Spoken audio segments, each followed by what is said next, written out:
Ko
kori ke u hufanga mo I he talamalo e whanua ka o mai ngā hi talawhakatapu ko tope o ku whaafatapu atu pa mehen talangata e te au whai ki tō mama o ka atai. Ai whainga mari ko ni ke whahoka tu ai homo proklama ko ia whatu whanua fo au ki he weekend. Malo mo e tau mao ai ahoni pia ku whatawangi pe ku wongole rei atu pe tau proklama. Ke tiki mo tolu ki apina pe tu ke lava o mamata mai tau proklama o ku o atu e taitai lot fia mo lot mawhana ke tiki mo tolu. Fifia foke pongpongin ke taitai lerei ai ek-minister Paula Piven Pikuala ke whakahoka te tau proklama i ahon. Malo e tau mao e pongpongin Piven, mo fefe hake Piven pa mo e tuunga kuia ia tongana I he pongpongin.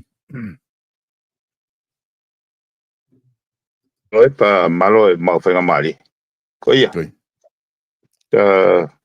Ufawante pe whatapu koe Koe nau toki whakmea po tōpere uro i whalau nei whaiki whisi. O whetakai holoi pēr nea whengahi i ngā whakeke he pēo. Tok whaki mai koe he tok whaki mai ko mauloro e po uripo. O kai ke lawa i taki programa nea whisi. Koe pongpongini o ku langi maari e pongpongini pa. La le re fo ai whanua. Koe. Koe tu koe he tainimi ki taki kamata mua me whakataha koe ana ke lava tu ki ai pa mo e Blinis Kalauni. Koe ngā ke i whisi ke ta ki wakai mo ki ai ko hai tu ungana i ai ho mo whakataha koe nei whahauko. Koe maro pisol koe hakani. Koe e taha whaki tau mua e ku kau atu ke ki wholau koe ni ke hanga o te ki mai no iange ai whakaukau o kui he kau taki e whonua o ngahi o te Mote Pasifiki he whekawaki pa mo regionalisms pa mo regional security he o whakawhewhung na anga mahini pe ngai whataha koe ni na nofo i he kau minister foreign affair mo minister defense ui, koe kamata koe tau nipa tuku hifo he pare mia ai National Security mo Intelligence Unit ke malmalo e Minister Policy. Koe lau mari fo na hui ngai hono tuku hifo he pare mia ke koe ne whakaukau koe National Security mo National Intelligence koe o kai ke whima o ke whakapolitikare kai ai hano kai ai o institutionalize ke o whetongi pe he pare mia pe tai paure wa kau ngā he kai ai hono ngahi appointment ni o wamatonga ngahi tau kei mo qualifications o kai koe hupe pare mia pa ne whawe ne kau ngā National Security he ai o tupunga no o mai ke policy ke fogotu a unity ko ha foi department o completely independent me appointment for political he ke o control pe he pare mia kone liliu pe pare mia o liliu ane huinga pe he Koe mea koe tuuka koe o tau security os mahino whatongi ai Ministry of Defense nau tokanga ai kau a whanua nau ngahi patrol boat kau a whanua tau mea whaka immigration ni mea whaka foreign affairs ai mahino whai koe sino honi o whotu o national security ke nauhanga o whakatau lama katoa hamea malawa tiai ai malu ai whon me dimension keke hange koe organized crime organized crime koe fufo i peau fo ouia koe whakahoko hia whakamamani lahi mga fu network whakataha mai pe mea ko ia mo mea koe money laundry hao mga ai koe ngahi dimension ni au fo ou au whemareo ke tau whakatutuha unity te nau lava whakatutuha palani te nau lava mitigate lava o whehangahanga te mo ngahi pore koe ni ki he kahau ai nei o hake he whataha koe ni climate security ai koe ke te tokanga I pe moe security ai whanua e impact e climate change. Cyber security. Ko alfo ka mamani ke nau interconnected through ngahi fiber moe wireless moe satellite. E taim ta tau malawa ke intrude ai external factor ngahi I kautaha pe ngahi pureanga. I tuam ke ngahi internal matters ngahi pureanga. E taim ta tau ngai fo I new dimension ka toa o te gege mateu teu e Pasifiki ai. Ka koe tau mua lahi na ku loto ke kau he whataha ke lawa o sio ke foi overarching architects o mea ko os whakau he kau take Pasifiki. Koe wholau e ne whapanga katoa he university ko noa. Waa o Pacific Security University Kenpela, ANU. Whapanga katoa kau wholau o atu ki ai kau officer me customu, kau officer me he Crown Law, kau officer me university. Ene iai kau akademia, kau political leaders, mo kau subject matter expert. Ko me ko mahino ko kau, he ku ki observation ko he whataha. Ko approach ko lo tonga ago na lo tonga whahao ko. O ko tui he kai ngau. He kai ngau ai whakau ko ia. Ko unga pe ko whaunga ko na whahao ko aki. Ke tala noa ai regional security dimensions. Kana ko vahe peke kau akademia pe kau organize ko platform ko ni.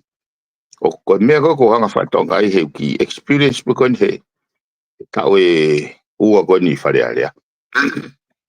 He kai ha me tolonga kapau he kai ke ave ki ngai fare alea ngai fonua. He koe anko whakatutu whaka parliamentary democracy. Ai go me share katoa he ngai whanua e Pasifiki. Koe anga whakatutu koe source of authority o mai me whare area. O koe kai koe source of authority o ko mai me executive. Pea koe natula koe executive liupe. Ai tau pehe ka pau koe mea koe ni uri te fisi. Lite fisi, koe pare koe ngā koe whakaukau, pe koe polisi, pe koe intensinia, ai pare mea fisi. Pe hau peke tau whau o furiki rewa, ma furi rewa ai whiria fisi o pure pātia taha. Ai ko kio o koe ke sustainable, ka pau te nau nofo pe hono tala noai, koe mea whengau e aki whakaunga api whakakaunga whonua, I le volo ko executive. Ai ko tahe me na hanga. Ka pau rewa waha concept paper. Ki ha movement whaka region. Pau tatoni ke na hana to o ave u pepa ko ia. Through he forum secretariat. Ki he ngahi I whare area ngai whonua. Ke nau tālanga iai. Ke nau whaitu toni me iai. He ka pau he ika ia. So ke lo tonga ko mau I suwa ko he whataha ko ni. O ko asmai media ia ko saini a atu walu ia he MOU pa mo Taiwan. Ko majority of region ia o kau na tolu he tui ke one China policy. ko kai ke na u to acknowledge hange ko tonga ni na ai embassy si ai na ko mai Taiwan hen mai biasa ai na mana wan China policy for tu le va si ai na ka to Taiwan ai go shugin ko mere ba unde fe pe ku fe ai by regionalisms kapau na ta no security me dimension ke ai region o to ton ke na united hafahinga fahinga tau mu fahinga standard pero tonga ko ki mu atu na o se ifo lo toma más no si la i ko kailan ko na o saini turiti na dol mo eu mo si aina ko tahai me na hanga fatonga ko na u lo to ke hanga race ke kau o tu ko ne fenga platform ni ko tahai ko ua ko kwanga si o na ko si o ko fa pico ko kai peke a o mausia o fie mau ke na mai mo u concept ko ya o mai o educate enlighten kakai ka voters ke mahu inga u me ko ya ke lava he kakai o fua kia e ko tang etn ko ka voters ko na dole fai tutuni wai e ko nga ko na dole te na fili kakai ki fare ale ko ka utaki e fili he ka voters ka pau kai ke well vesi pe well educated pe aware kakai ke ngahi concept elelei ke na dol falu fa e ke tau lava to hold ai ka utaki accountable ke umia gani pe ko tolu pe observation e me agotan o kui kai ke ko tau ta no pe regionalism o ku kau foka anusila mo se ria he forum ngai fondo ta valo go no form up a forum o ta ko o ko pe they are not doing enough ta faki ko ne ai can play in a role as the pick-up brother ko dan ko tupu ake au i tonga whakau ta mo whakakau ko nusila mo se ria ko pick-up brother se funky fonua ko he Pacific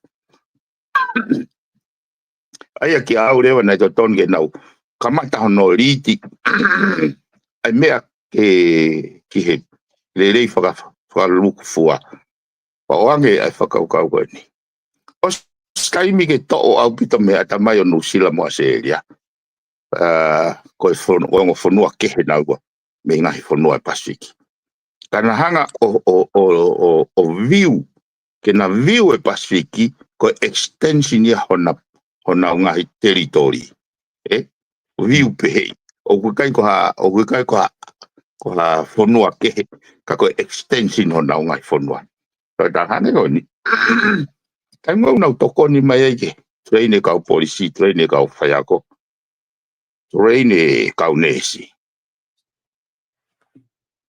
ko na to ni mai ki tonga ke train ha ko tupu me but eventually ko tau ka best nurses best teachers best police officers te na migrate na to ke na ngai fono eu na to o kirimi ka to mai pe ai hene pe to ton o age whakau ni pa te na hoa extend na whakau ke na u akapulu o ku kau pepa ka motonga mo ngai whanua Pasifiki na u extension so na ngai timi akapulu ko eventually ko kau vainga lele na pe na ngai timi ke kamata pe kamata ke kona utol na ton ke na uliti mai ai free visa inflow mo outflow i he region Pena hanga whatata e mea koe ni. E ku wholau ki se ina nei mai indotius ke hanga koe nofo a kausia ina. Ki mo ane me hui koe neighbors gate. Koe api ko tau pe neongo oku a i kau pau ke nana to ai ki keiti ai. Hui a koe neighbors gate. Ko hono tau mua. Hono tau mua solo. Kai ai whakatamaki he neighbor. Oku iai pe e nau access ki hatokoni. Oku kai ke pehe ke ka pate whatongai koe tongani neongo tau tala noa he. Ngahi he whekau koula. Ai ofa ki ko kau ngā api. Koe ia hato api wa ai pe ia kai ke te ia mea koe neighbors gate. Ai koe neighbors gate o koe ko hala koe ko haki gate o ngau e aki. Ka koe provision sea ke gate. Paorewa ta anoa mea koe ni. Hange koe ni. Ka pai o waro atu hatonga. Koe ta Pasifiki. O overstay i Nusila pe wasere eria. Kai ke nau miti ngai standard whaka immigrations. Koe taimgogo hawai ke he Pasifiki. O to tonu ke ai provision i se ai. Koe neighbors gate ki he Pasifiki. O koe kai ke nau o ku redress nau toria he mechanism ke he. O koe ke redress whakataha nau toria pa mo Middle East pa mo Europe mo Asia. Ke uhinga ke mahino ki he Pasifiki. O koe ai ai function pe koe whatongia. Ai mea kou tau ui koe Bigger Brothers. Ai koe ngahi whakakaukau e ko na whiwhia pehe ko alu, o ku mahino kau e aanga, ai whakaukau mo hu e kau taka e Pasifiki, ka koe konga pe implementation he. Pau hanga whatata, ni hange koe ni. A pau te mō tanoa he tau regional security. O whe mawe ke ai fufoi overarching roadmap ia pe ko hapalani o kune whakakaukau i whekta in katoa anga i tuu e tau context e tau pota pa mga i whanua ke tāwaru. Whakakaukau ia o device mai aki hafoi overarching architectures. Pea i hene mau goe fo i mea goia pa tok identify lewa e ngahi strength ke o ngahi whanua. Hei kai ke tau tipurikeiti ai whatongia ko toape i he whanua ko toape. Hange koe ni. Ka pau te tau o pau oange rewa whakaukau kono hono heki kone ai health system koa tongani. Koe kau cyber security expert ia mi Australia na nao mai o hentola foi ateki koe ya.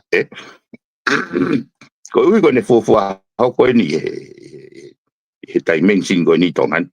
Ko kai taimena nau whakahau koe hono restore pe kono whakafoki mai koe access ki he database koe nei. Na nau hanga rewa au identify le vai u mata vai. The vulnerability and the weakness he foi connectivity networking infrastructures. Aia ki au rewa pehene kanga whakakaukau. Me ni ka pau te tautano he regionalism. E ai kau cyber security expert i tonga ni wai pe e kau expert ni we o tuvalu. Ego whakaukau pehene. Once we formulate for architecture o regional, pa tau pehepe tau tolu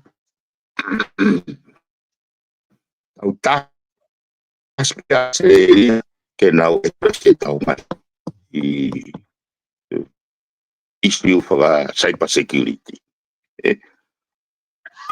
Ai ano palani tau peheke mau peha foi project hange koe mea koe nei.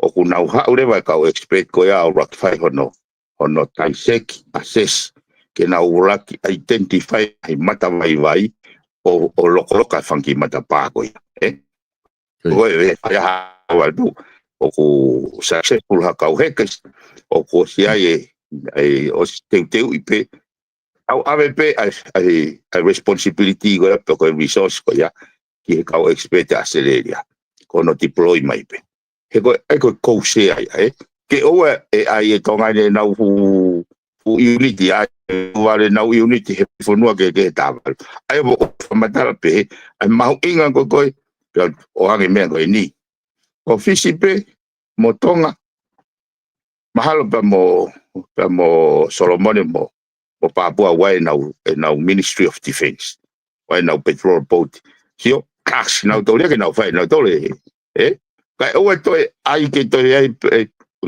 ko nga ke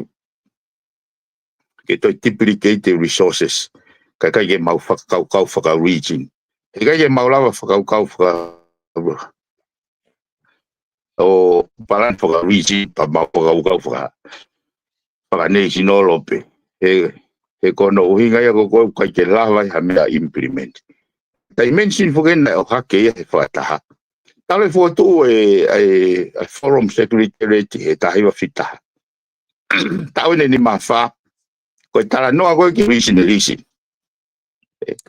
okay no for be he me go concept paper te ko relations te ke now implement ya ke pehe ke lava tonga mo fisio o uta feuta aki pe nau trade pe nau o koloa farming mo me pehe pe lava mo ke tala no ai foto fakau ya o te pe ke tau sia tato o awen ko tau le o tau ke ya ko le visa pe ki no sila maseria o hange pe ia ko ngai fonua ke he ko ke kaunga api pe ko ke na region kai ko mahuinga ia ki folau pe o se ai ki fata por lo folau tai pe principal ni i kenpela na fetaula ka ke mai commission ko a seria ko ki ni pa mo to kon paremia e na sio ke ngai missions mo office ko atonga i Australia ke eu foco mai le vai Koi. He koe, ke taha whake mea ku te sea tu koe o ku maho inga a pito. Ai a whake ku mahino koe, hange koe tala noa koku ke whai. Ka e ale taime te maa wange mo maa popoangi, he koe ngahe koe ngahe National Security ia ngai whanua ke tala noa ki ai. O ku hange koe tau tolu, koe tau National Security koe tau tolu. Ka pau aia koe Regional Security, ka pau koe mea whaka Regional, aia ku o hange ka te o ku whaafai pe whengawe aki ngai mea pe whaka Regional, hange koe ngahi potungai polisi he tau fita hanko no tau i koe trucks mai me pe pau pe wai pe whainga mea ku nau whenga aki ai tau tolu koe tonga ai potungai polisi mo ngahi potungai polisi koe na nusila a seria ke wawe angi ai hono whenga i koe ke mao e kau ai koe trucks mai mea ka ku hange ko toe pe ke lava ngahi whanua o whamatala hange ko whamatala ke ai ke ngā aue ai umea koe ia mo tua nusila mo a seria ke whahana whatongia pe Big Brother ke whanki whanua iki ko te sayang ki he kaha uka pa e pehe e piveni. o ia ko na moni na te o mana tui haka i pe mea koe kaha mea na hanga o race snake o kisi e tokanga ki ai ko race i he ki kau organizers e mahu inga ke nau pay attention ki he fu penete miki pe mo fu threat pe ko security risk o ku exist i he region ka wa ye fa to ka kai ai me we go corruptions ko tan kato o security palo pare ma ko no ke taulaki mo ngai fonua i he organized crime i he cyber security i he money laundering ko trucks ko human trafficking kato ai umea ko ni o ku nau ma ui he konga kere o corruptions. E ko tang kapau de mosi o ko fisi. Na pasi fisi kilo fangia o noa. He warehouse i Nendi. MF. Koi. Pako ku eke angi ko e ka organisa. Mo pe he ko fu lau miliona. Ai fu mefi ko ni ko organize he ka street boys. Ko security level ko ni grassroots. Peko kau paipa. O bet. O mo pe he ko kilo tahani mana mau me he reserve bank atonga. E tahai a most secured office. Mo pe he ko corruption ne kau handlers peko kau security peko kau street boys. Ai ko tange ko foi dimensionia o kuloloto ka wege mo to kanke. Ko no nga pe ko tau fenga tau iwa fa Pacific. O dalat ka pau mo loto ke mo week out me agonio o hoko ko threat pe ko ha tu fa tamaki ke generation hoko o ko tu loto I make a week of corruptions at the highest level, the top level. Ayo ko uhinga pe ya ko uhinga ya ta ai fainga ta ya ai regionalisms, because regionalism is all about transparency and accountability. He ko me amoni pa ke mai ka wate me amon katalava ateki ai for wish ko ni pa mai tu la vea ngo fua ko ni ka pau oku ikai ke lava o ka to ATN o hange be ko fa le go fa le ko fonuan ko pure kovi o ka ke tau malo ai nothing else ko pure kovi pe ai ka pau de tau hanga fa le e region of very common au pito. Paka pau he kai tau address the dimension go ya. E ko foi tau go ne mafa go ne forum. Ai na ye na la rotonga treaty main fe ka pa mo nuclear ai pa mo piketawa ai mo po declarations. Ko ni ko foi concept for go ni o go ocean of peace. Ko concept paper ya ko elite mai fis ko tang te tau fe tu pe me he declaration ke concept paper ke white paper ko havua fainga paper ka wika ya me nga nothing work at the ground ko no winga ko ka tau address ai fu peace ko ndo fu monster ko me wika corruptions na mo ki fa si o pe o fo no ka nga api ke ngai mea ko hoko ko security threat pe o ku malava ke hoko ya eta grassroots pe ko winga be involved ka pai e ko ngai dimension na u fi au bit lava va ke ka Koi. Na ta whaatala noa pe foki he ta whaatala noa mahi ngahi issue na ki wha hoha ki ai ki he national security. Whae peke ka kaina na hange koe tala noa ki malawa puna ko waf. Pena toko lai ko sui foku nau unau wha whiu ia pe koe ha uhinga o interest he national security i koe ko hopotunga we i potunga business ke ai pe moe.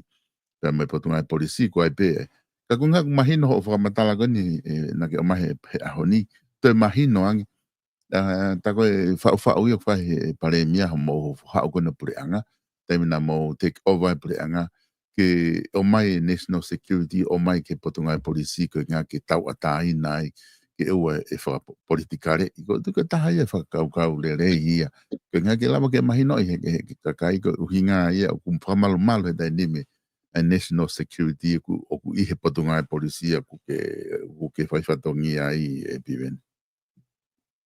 Koia.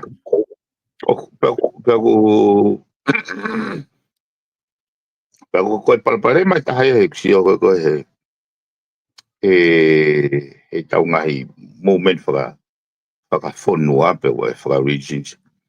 Koe tai maa usia pe. Hange koe ni.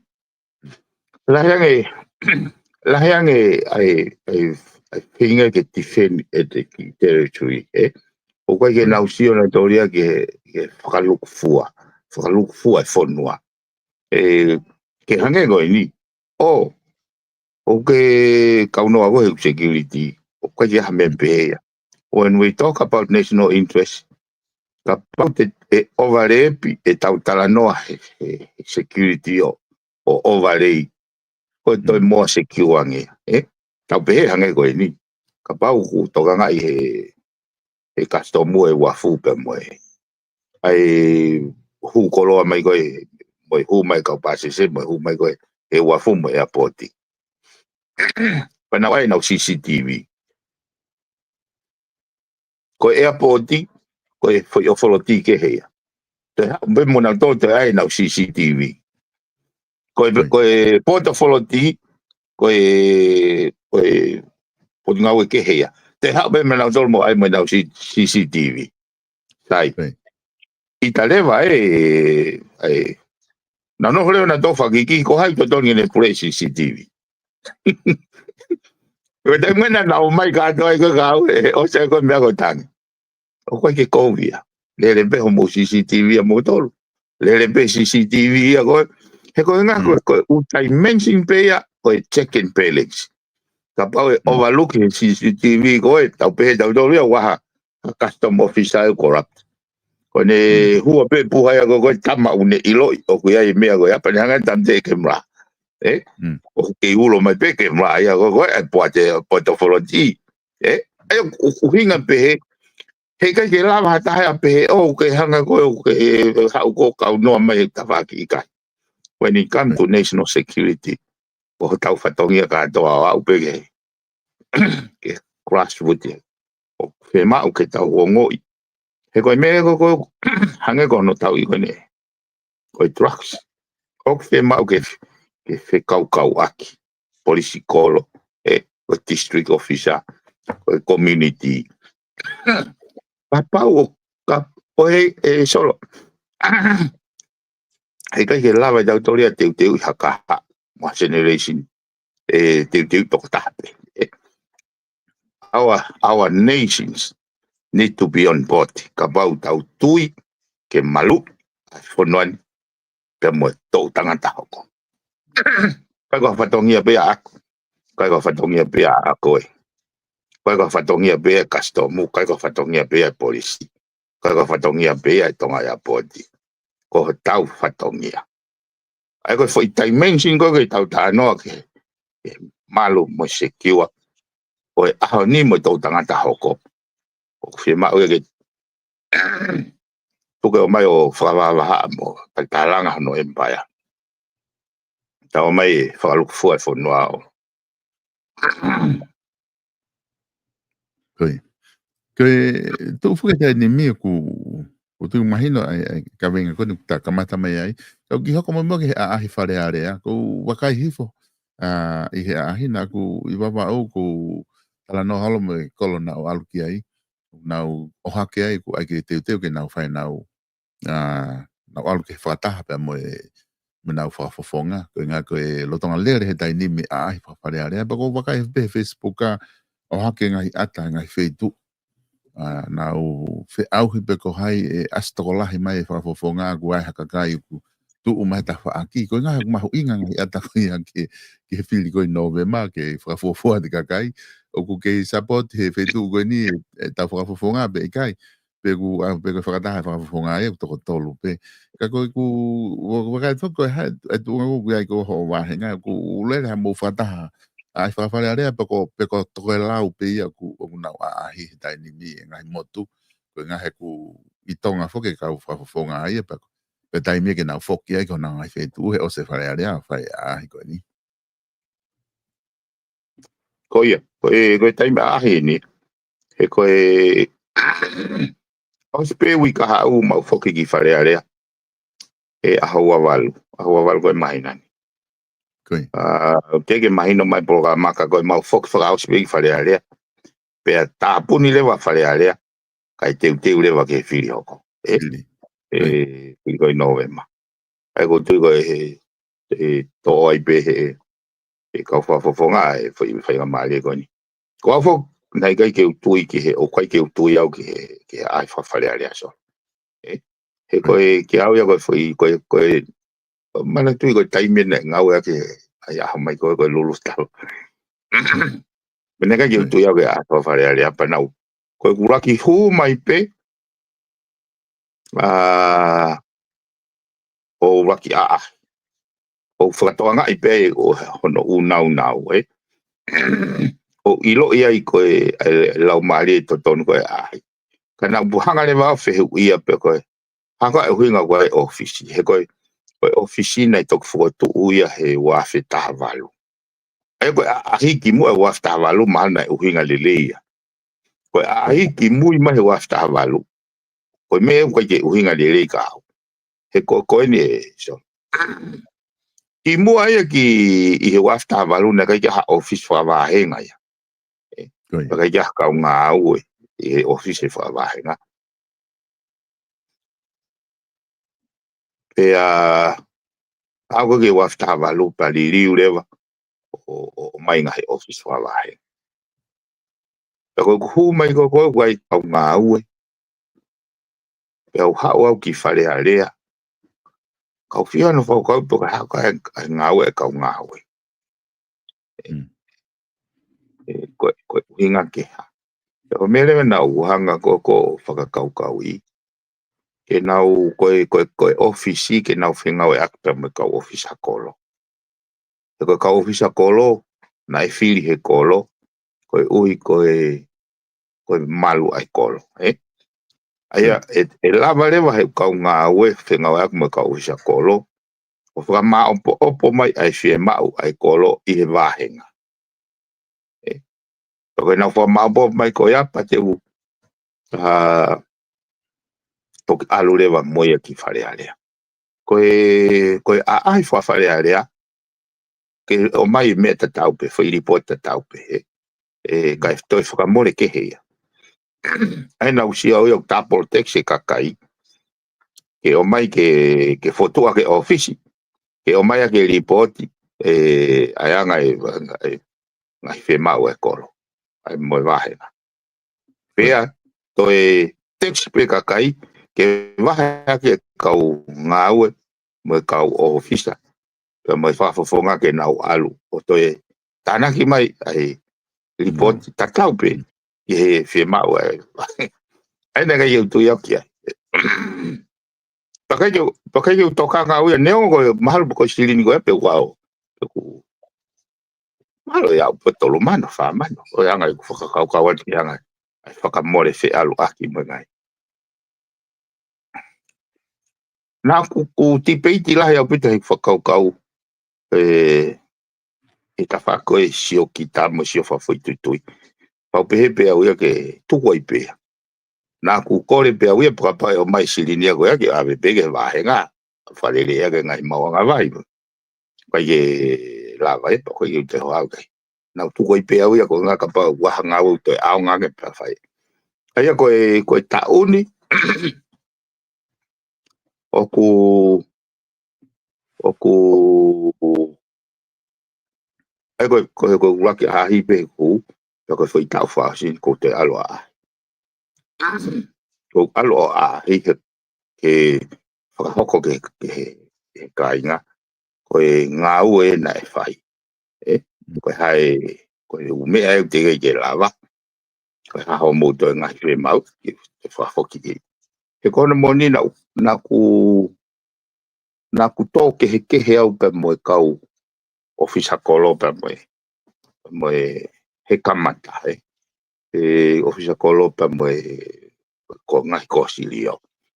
He nā kuongo i koe fonga fai ngofu ata pe ke fa fonga koe fai mo ne vahe sili ni ke onga ke nau toki ko nau tori e account polo ki ai ko ngo ya o se anko ya ko pe ke ha me as me he vahe nga e more pe sili ni e o pe sili ni hange be ko kau tanhala ko o se tanu ko to mai pe wa alu mai foi maka o tai au ngai se ni ko ya ena be anga ko hangare wa faka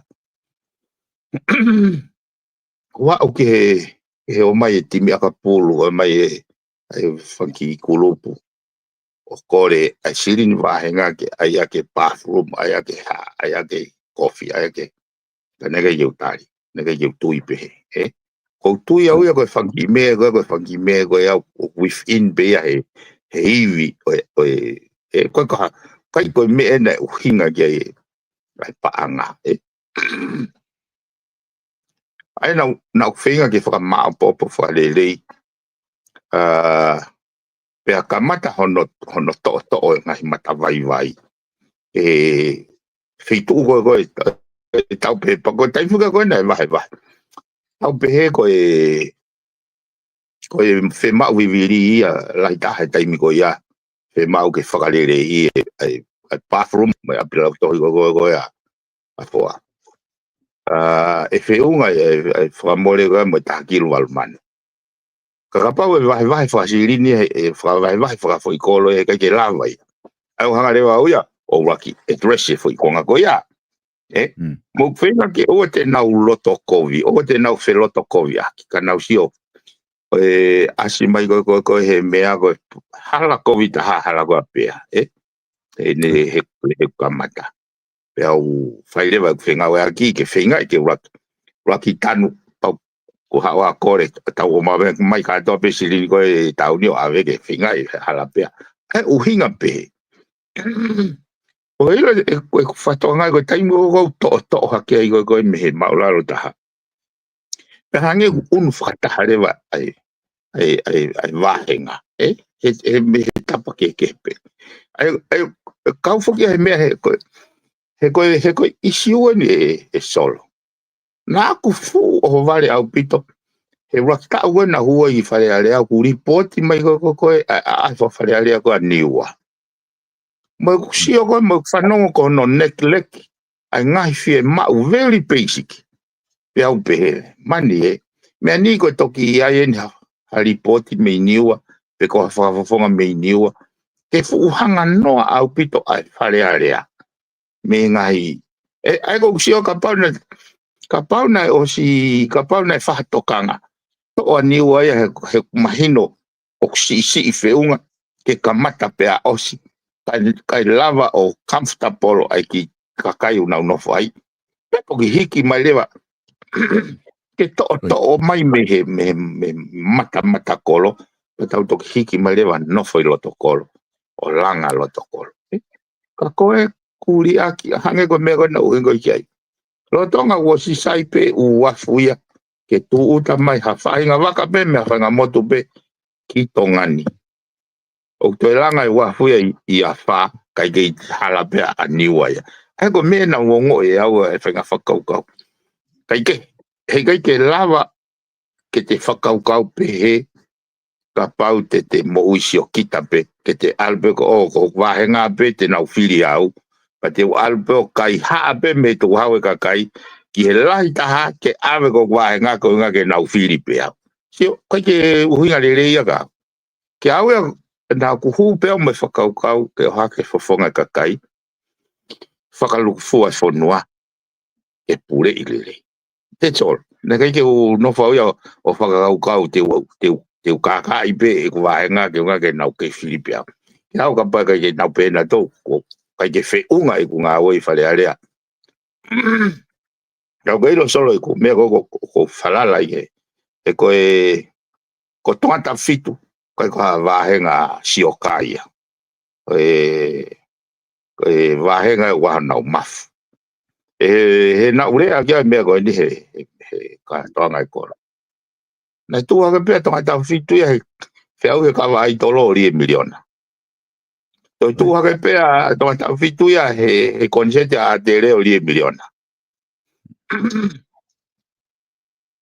era si o ya ko o fai nga nau ni ka kai a nga ya ke ngon ke nga o mo ya he ko me ko fa to ngai ko ala pe ha ka ki va henga o tu fai o lo ki hangi ko hangi na usio kai mo na o lo ai pe o fili mai ai pe ya ka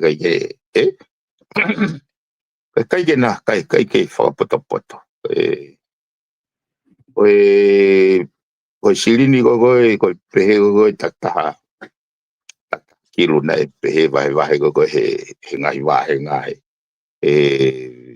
pache ko na to gosi o sta pe ke to kon palemia ko ke ko hauia ko lo to ke mo to valita mau hala na mau janga mo to fra maka mau hala ai ko kuhinga ko hango sio pana whakau pe ke ki dimension mo ki lahi ko ton ta fitu ke waki lele infrastructure he kone sai ko infrastructure tolonga ngai mea lele mo mo ngai ka hoki ngai mea lele he ko na hore haka na hore to fatonga ko vi ko hala ko la hange te ke fetongi ho mea lele ko la hange ai repair te ke fai ke ngai ka hoki mo mea ai lolo ai ko sio mau inga pita fili ko ni o fatonga i ko oho ai ko ai whaka campaign ni ko whaka campaign ni tok te Filipe panau toki whai ngai mea ko ya ko sio kai ko whai ngā dimension ne tolonga hai mea une hanga whalo to lahi ia ugo he ko langi maari le ia ne afio o ne ui mai ke whanua ui mai ke wharearea ui mai ke hau eiki ui mai ke kau whafofonga ui mai ke kau minista ke pure i le whanua ai ko tui ko dimension ia ko ku whatonga i ko ai loloto mai lau maria a akirisi talo ene ngau ko taha ene ngai i interview hene early days he wango fulue ko ne pe ko feu ko pe ko hai no hai tau mo ai no ai mo meni ko ne tali na pe ka pau na ma upe accountability ai ko feirea ai ko ne pe ko ke ne ilo ko hai feirea ke u yaki pau na ma upe foi I mention accountability ono whalere whanua hega ki te tānoa demokarati ka uhinga ne tānoa demokarati he ko demokarati o kune hanga wheka in mai ai tariui une whai ai sai koe ne pehe koe kene mau ko hai fo i rea ki ai koe rango e kusio gogo he ahoni na ane uhinga ke pule i rei pea tariui e kautaki ki e nau whaitutuni aia koe kusio goe koe ko ui mai ne afio kono alai nia ngahi ka hoki ke whanonga merino e tauririu whapoitikare ke tariu ianga tuk nea ona tau pure i whakatui he aho koe kana kai ke koe tariui mo transparency mo ngahi mea koe ia nei kai ke iai sai tau ho mai lewa whiri koe hanga he pure anga koe nei toko o sio o nea ko ilahi ai mama ke hoko atamai he taim koe na nau ki whe paki ai kana kuongo i lewa koe halanga mo wewe o taim koe na withdraw mai he ne afio ai mahino yo ko mounting ene hau pa ne withdraw mai lewa ene falala within pe he ne mawhai whaka koni suton o ku retaliate at koe pure anga koe ia taimena kuongo o ne holo i mai ia ki he kahau ai hala koe mo wewe koe anga e mena nofo kwa tamai ngai ke ua hak whainga si o kuia ko kau ki he pe ko kau ki he Mantu ko whakaukau e pule re ne to ia ho lanu. To ia ho lau lanu. Pe koe ho e koe kakai koe pe koe minista koe pe koe tui koe. Koe tau tano e pule re foi divine pepesia. Aia koe taimua na uongo i koe o ku tau hu o ki he kaha o e mo veu. Taimia na o whakakaukau ai. Ka pau koe halangai. Te tau malolo da do koe tau whanau da do mai tau tangata koe. E whetau laka mo veu. Koe mea na hanga o mai e attention. O mai e attention ai kakai. Na uloto ke o mai attention. Ai whanua. Ki he palo parema. E tau sio noa ka pau he. Kau e mea na hanga hofi whewheka iai. Ai hou e ki he taimi koe nei.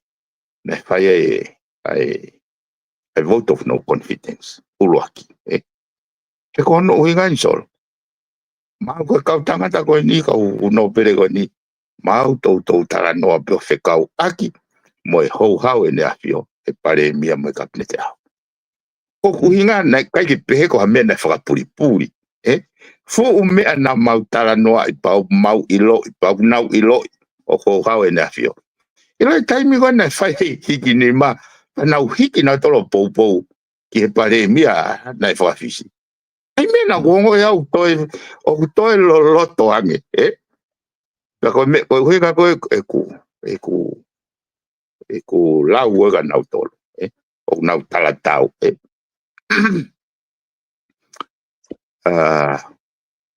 Nau kulota au ke fusi i mai ke vave.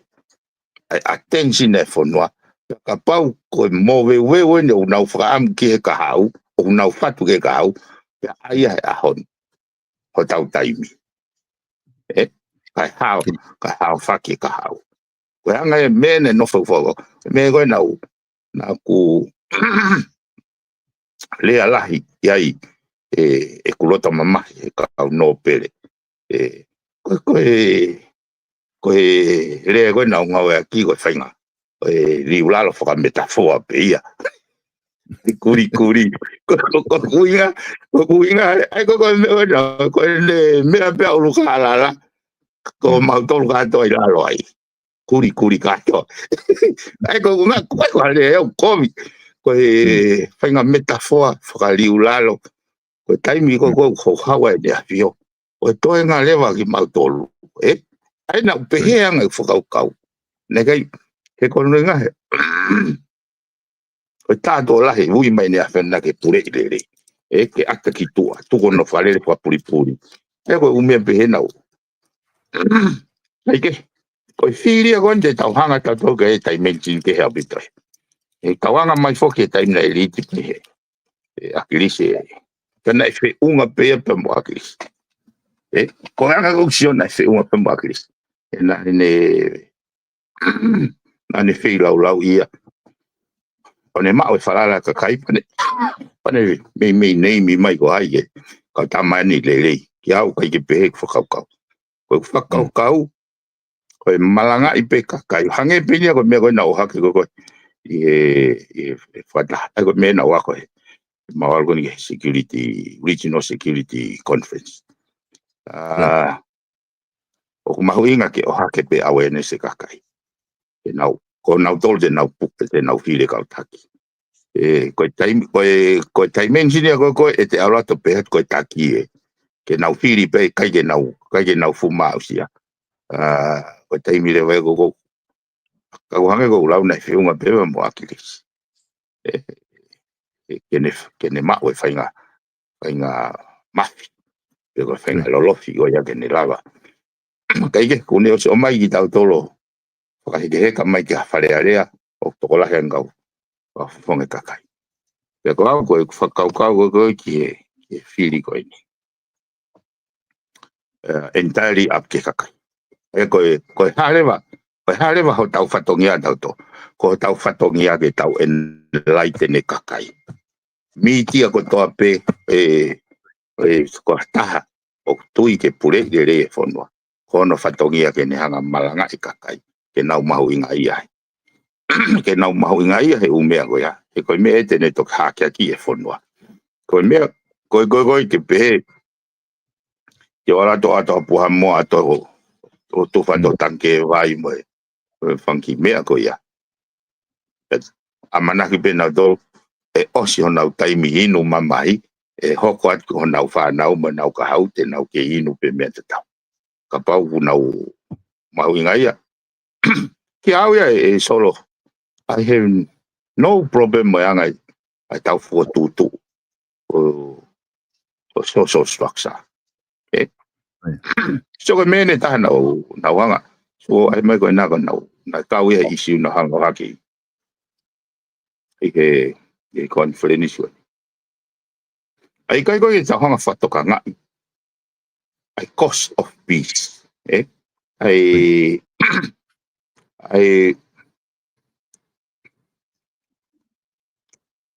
so ko foi tai mentioning to ga ki forma ta lang hoi go a kai fisi hoi e ka taki a fisi he ha ere he ne afio a hono whakano foi tu i lau ai ko tu i lau ko waki tu i lau ko hene re math of fo mai ai he foi culture go ya so na o hiwa miliona whakalere na whai e pureanga fisi ki he infrastructure ko i lau ki mua me wafe watolu ke hau ki mua pa te whai installation ko pero na hanga rewa ko mea ko na tala no ai mahu inga ko Pacific Way ki he Pacific regionalism e na hanga ko o whaka mahu inga ai foi petitions for loa ko ni i deep rooted ke DNA be mo kakai go la ai ta o mai fo ke western colonization be mo ngai dimension go ta hange u tau sio ke he me foi dimension ta ko ia un ero tonga puke ai merino so que me go ni hanga e situation official highlight mai me la time na hanga ngi na ki sio ke go me he na control of chiefs ki sio ke go ka ofisi o wela ko haina ne puke merino ko institution a mi ga ofisi o sio ke fa ka go ya kamata so when the fuck ko ni a vision na re-establish ko men ko no fo ko mari ia he ngai context ko ni ke to ko ni ke tau ki lili fa lili fa politika le ngoni ko faito ko fisi ko tama ko ni palestini a oni na ka we he ka nga popula he ku go wa ko poini Neon ngoi pe ai Republican pe ko demokrati a fisi. O nau ke reach out pe ke nau ngai structure faka fatunga motua. Ke ne hanga o whakatokotoka ai merino pureanga fisi. Aia ko kuhinga o fili whakatau wha ai Palestine o fisi. Ko hai uhinga o nau whema o ai Palestine fisi. Ko nga ko ia une fai appointment o nga independent stated reporting ai ka fra mau ai ka ko ia une oversight pure anga ko ia tene hanga ti so e fare area ka pa ai nga ma fai ko ni o ka ai ni o ka ai mali e pe tau to lo ai he tau pononga e a ni o se ai tau nga institution so ne o hang he ko ni su to ne nga ma fai ko Kiau whakafo pita. Kako mea go fia lai taha. Kua ui mai e mawhai tau pota. Ke pule ilele.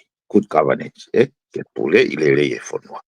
Ke hau ko os kakato e tau. Ko toe penia. He koe silence koe pole lai taha. Ke hau he kung hau e koe ni he kabineti I have to deal with the old mindset. I ngahi ngau e kau ngau e wha I ngahi potu ngau e I longa au pito ai loloto ai takahau mai peo whakasio sio mo takahau kone whon I longa au pito ka koe mea koe ni solo te almoia ke koe mandate ke kakai pau loto e kakai ke whakangata ai whahinga whakaukau sio kita koe ni me I loto me ngai public enterprise pe me siwo 7 panau toko mai nau filima e kona moni ko koe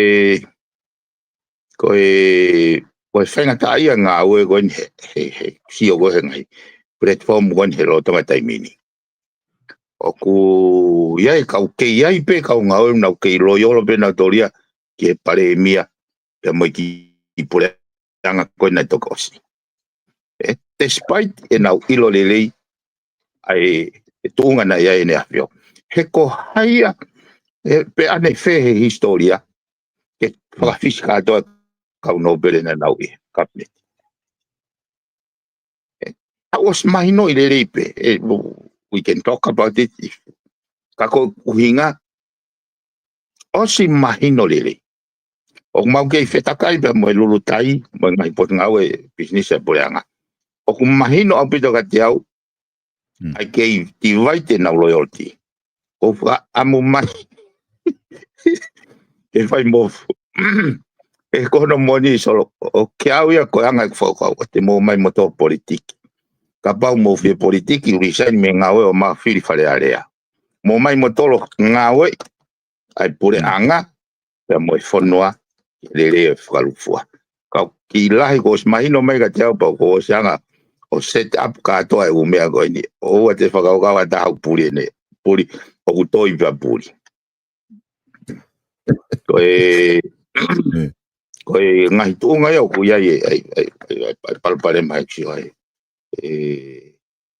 oku kai au amanaki au solo koe mea ino ko hanga whatonga and it's a threat ki e kahau o ko whatonga ai mindset I koe pure anga koe nei whawhisi e na wo koe o campaigni molohia ki I koe takai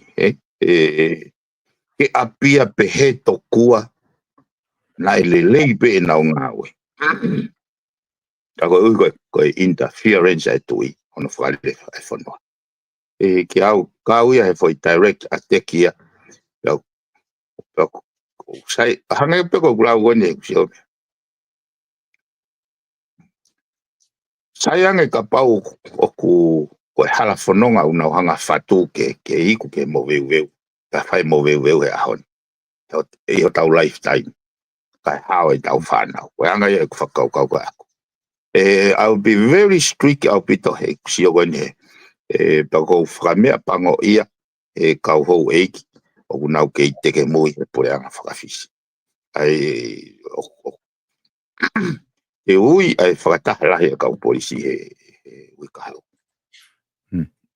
He koe isi ugo ni ko slavasi o kia. Mo kusio go ke he nau very vibrant solo. Ahanga nge o fast forward tiki mea kone. Ka tau pehe o awat ka whai poini o nau lava full e kakai. Pea whiri mai ki nau tolu. Pea toi whiri et pehe ho e ki nau tolu ke nau arato o cabinet. Pea awat ki ene afio. What do you think? Ki he whakakau ene afio.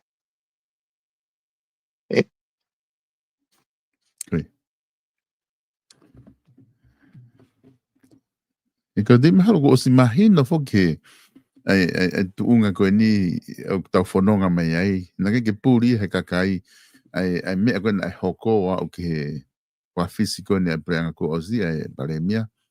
A malolo pe mai hafo au mea koe ia. O hao koe ni. Peko di koe aluatu koe ni ki nove ma. Mahalo pe ku he tau pe he hange ko teu whiri koe he tau ni he te mou. Mo aluatu koe ni ki nove ma.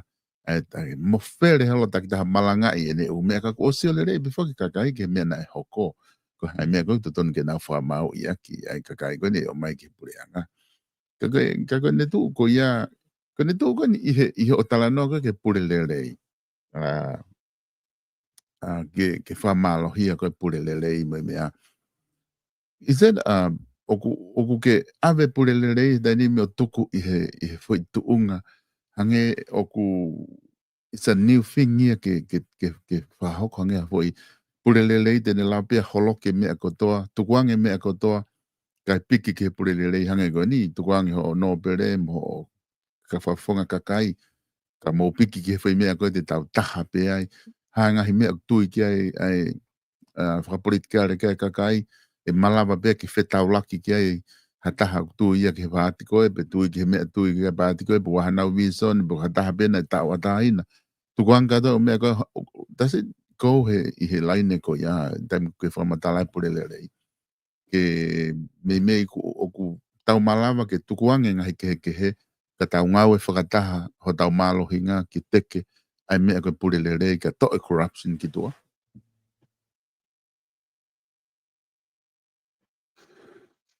Ko ia. Ko foi time mention mo tua pe ia. Ka nega ke tau hanga whakaata ai foi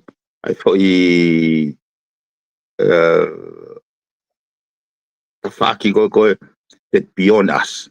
Nega ke tau hanga whakaata. E ka pote whatonga i koe hau te mokalati tano pe mona utolai. Tano pe koe ata ki tua accountability. Ihe level whaka engineer pe ia. Ka pote level whaka puku pe una hana to o fikai. Fikai ke pehe ke o sean koe mea filie mawhai e. Ai o whokia o whaka o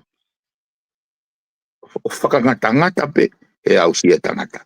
Ko dimension ko hanga te ke iso ko te ke e foi dimensions of why foi element of the invisible hand. Ko foi dimension ia. Ko fa no fa ia fa kau time ko matu ko fa le ko moni te pe ko fa ki lo toi e ta e ka fa fa pe to ngale ba wa ko lo tau mau pe to te mo no fa la we lo tau mau hi va lo tau mau ko foi statement go pe ke hoko mai hopure hange ko e hoko he va ni hoko mama ko na ko fa ko pure se no hinga ko ya ke hoko mai fa tau ho si pe pure kovi pe corruption ni ko fa no fa na mo hinga ko foi dimension ko ya ko pure le ya o hinga ku drive ya from a divine perspective. Ko kai ai ko whakau ako hange ko whakarea koe mea. Ko elele anga au ke tanga ki hake au ke whanau mo whakamopuna o asina e maa whai mahafo whai lai. Ako kuinga ke tau confront ai o mea o ne hanga o whakawhi atu ngā ono pure de whanua.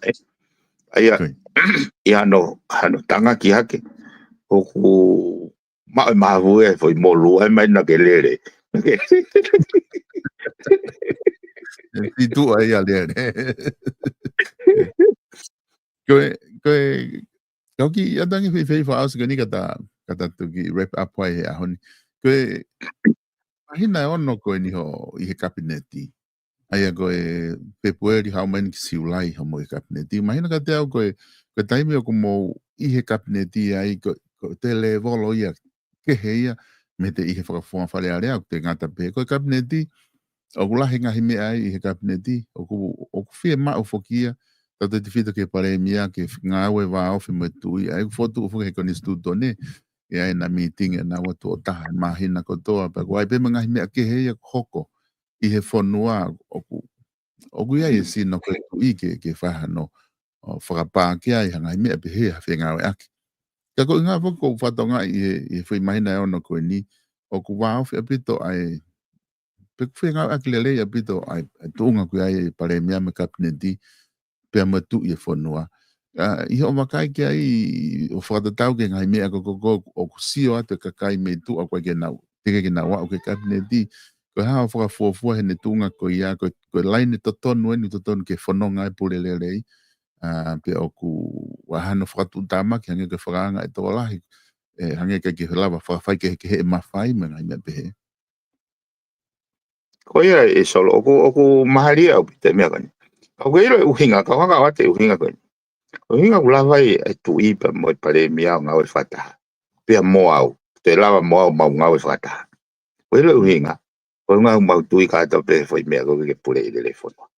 Uhinga mo malawa. Ko ilo ka pana kehe e mau tui. E hange i pia ko whakarele koe mea koe. Tai.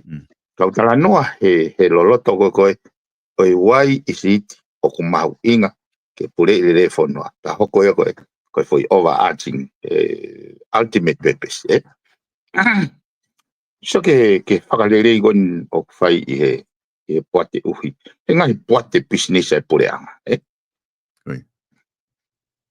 ko ngā mea mamawhataha na hoanga o whakamamawhai ki anu a poini koe kau poate fo ai mahu inga neongo pe koe haa ono whainga ta mono kua pau ke ia e mape fo lau pau ke ia e palani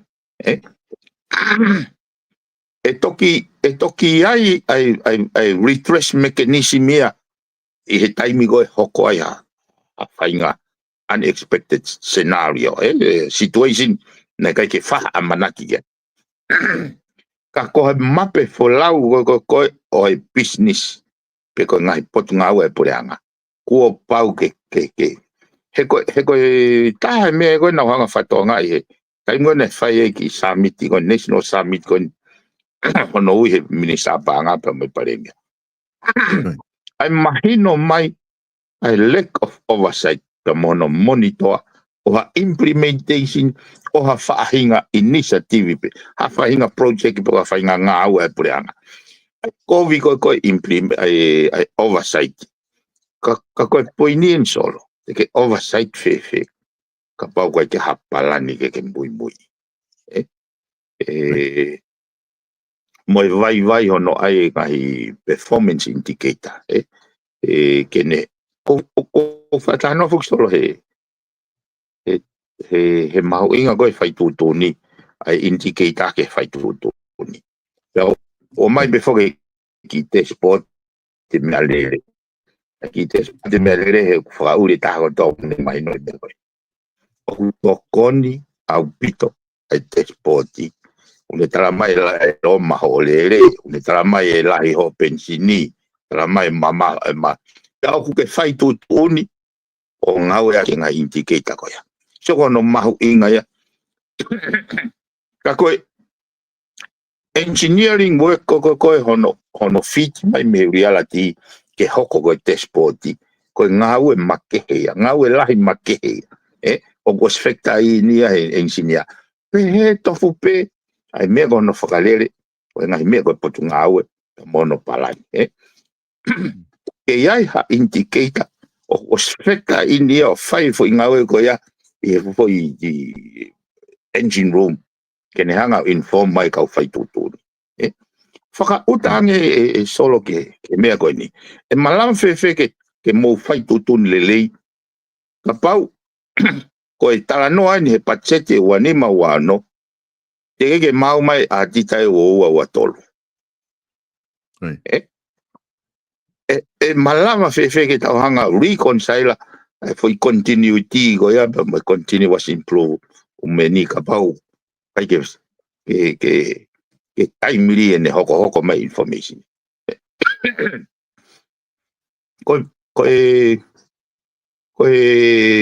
ngahi whakalere i koe mono tuhifo ki enhancing ai effectiveness mo productivity ngai pot ngawe mga tunga pe lava he ngai palanio o clarify mai ngai activities ya o ga ya ne ai ko foi kono ko prune ni to ni ko ai waste wai foi department ya wai ne ka ngawe ia e nau ho nau fatongia ko fehu ko mo nga we o kune lava tu hifo ai totonge uhila petene o mai ai ha dimension ke reliable mo ia uhila ko ne pepe ko ia hane tande save mai ko ya ai ko no hinga ko proper planning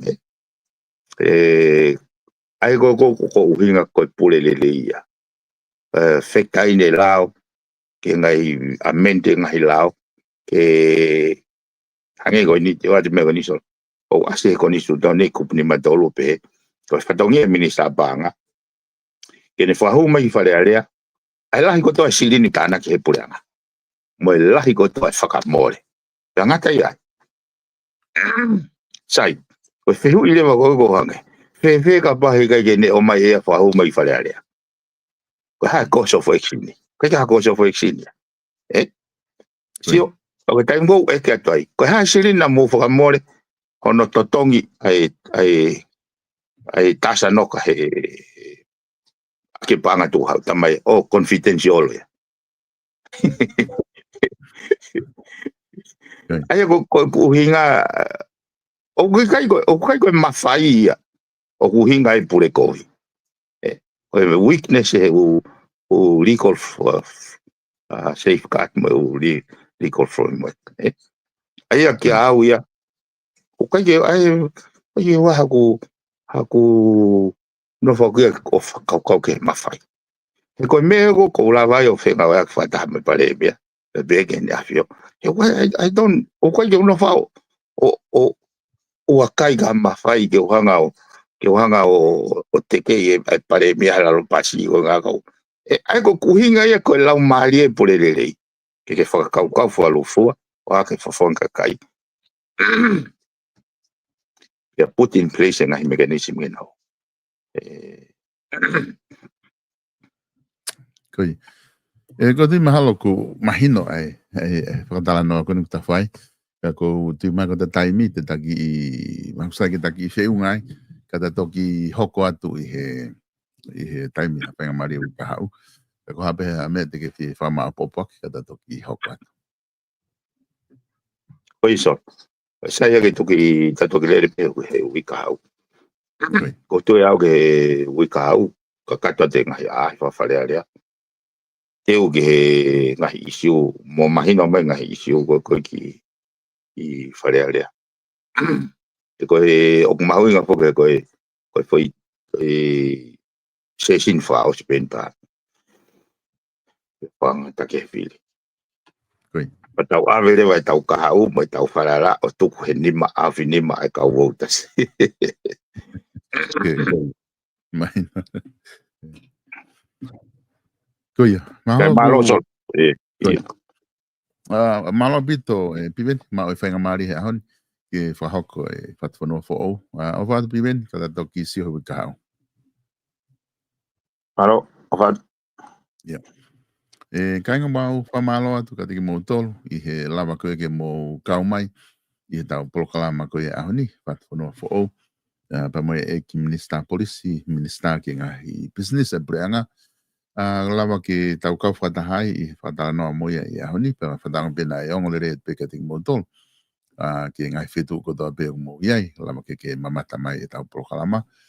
I kai ke ngatai o ku ki atpe whamalo ke tau kau sponsor ko ia mo tokoni i he taimi ko toa be i he polokalama ko ia ai o atu pe me Vipon Media ta tati whito ki he finance ko ia ai South Pacific Loans ai o ku ia Stelik Tupo pe me whanau ko ia kunau lotonga ngau e ko ia i he kautaha finance ko ni tu i he whika uoua o e Kevin Distrive i Manukau o ku iai ai kautaha ko ni South Pacific Loans Stelik Tupo ko e no valunge au valu hiva valu ka pau ke fie ma o hanga hi tokoni whapaanga ko e kautaha finance eni kune kumo wanga ki ai hinga i taula ko tau whanonga mai ai e nau tokoni ko ia o kainga tonga me kainga Pacific South Pacific Loans 0800 88 98 88 ka ki ngatai ko e whamalo atu pe ka teki mo tolu kotoa pe, ko mo wawhea hatau wharekos ulu I loto nuku alofa, ai o kutu o hanga atu kihe tamo pia building. Na kufau mai ai ihe tua pule lulu, o wikeni o awhea tuai, o kosi ulu ai, wakai ki he tuunga kui ai pia mo e toko lahi ki mo tolu ko mo wawhea o tau wharekos ulu ko ni. La te whamalo loto hounga ke te mo tolu me he Francis Tickets loto nuku alofa ua fitu tolu ni maono pe walu fitu noa walu ni matolu nga ke tuunga ku kamata ke ke alatu PC pe ke fiu tali te ke lava pe o puka o apoi meni I nau pesves puka Francis Tickets tonga pe te ke lava pe ko ta telefoni ua fitu tolu ni maono puka ke hataimi ke lava atu kia I o kosi ho ulu ka pa ku ke awhetu ai pe kai ke lava atu pe ko kia ai ku os moko le be aloto I ai mo misi ni inu ai inu ke te ke lava o tali pe ai pe ngā ke whakahoko ko ia ai ngā wik whai ka koe ngahi toi ngā koe me ai he kosi ulu ko tui ko kiripa mo hafua ngahi mea ngā we ko ia lava le pe ke whakatau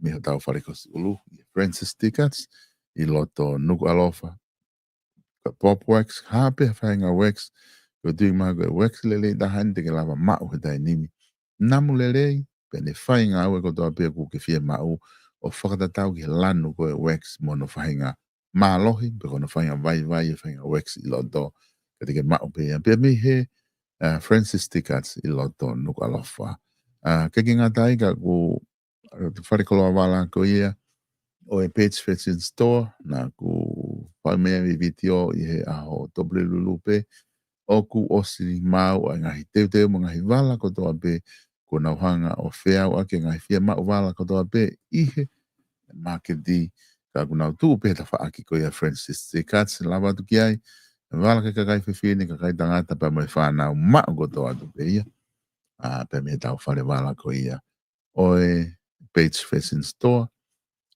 I loto nuku alofa ke whawhau ake ngai whia mau wala kotoa. Peko ngata e tau prokalama ki aho ni ka te tau toki hoko atu I he wike kahau whataunga pe oku mou lelei pe ma uha weekend lelei I he weekend ma sabate lelei ka tau toki whilongo aki ingahi prokalama ko ia o wike kahau ko mai ka mo mea.